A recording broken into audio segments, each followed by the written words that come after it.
ಒಬ್ಬ ಗೋರಿ ಮೊಹಮ್ಮದ್ದು, ಇನ್ನೊಬ್ಬ ಗಜನಿ ಮೊಹಮ್ಮದ್ದು, ಮತ್ತೊಬ್ಬ ಮಲ್ಲಿಕಾ ಕಪೂರ್.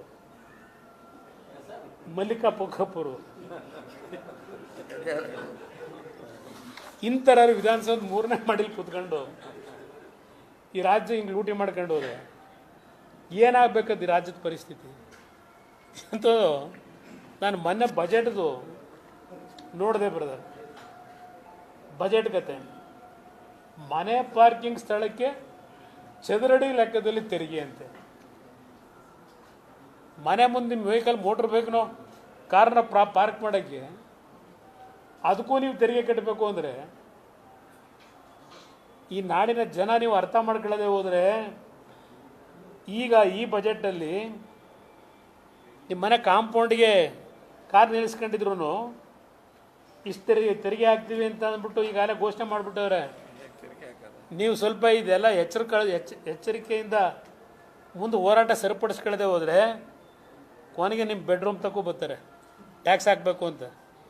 ನಿಮ್ಮ ಮನೇಲಿ ಕಟ್ಟಿರೋ ನಿಮ್ಮ ಬೆಡ್ರೂಮ್ ಉಪಯೋಗ ಮಾಡ್ಕೋಬೇಕಾದ್ರೂ ಇದಕ್ಕೂ ಟ್ಯಾಕ್ಸ್ ಕಟ್ಟಿ ಅಂತಾರೆ.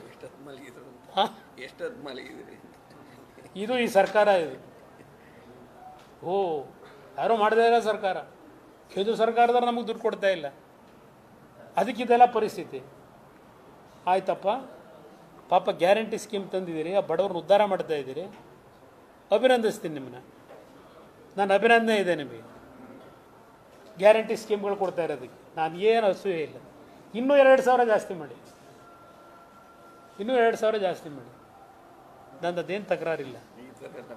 ಆದರೆ ಈ ಗ್ಯಾರಂಟಿ ಹೆಸರಿನಲ್ಲಿ ಯಾವ ಬಾಪ್ನಲ್ಲಿ ತೆರಿಗೆ ಹಾಕಿದರೆ ಇಲ್ಲಿವರೆಗೀಗ ಏಪ್ರಿಲ್ 1ನೇ ತಾರೀಕು ನಾವು ಏಪ್ರಿಲ್ 1 ಮೊದಲಿಂದನೂ ಬುದ್ಧಿ ಬಂದಾಗಲಿಂದ ಏಪ್ರಿಲ್ ಫುಲ್ ಮಾಡ್ತಾ ಇದ್ದು ಬುದ್ಧಿ ಬಂದಾಗಲಿಂದ. ಈಗ ಏಪ್ರಿಲ್ 1ನೇ ತಾರೀಕಿಗೆ ರಾಜ್ಯದ ಜನತೆನೇ ಫೂಲ್ ಮಾಡ್ತಕ್ಕಂಥ ಕೆಲಸ ಈ ಸರ್ಕಾರ ಮಾಡ್ತದೆ.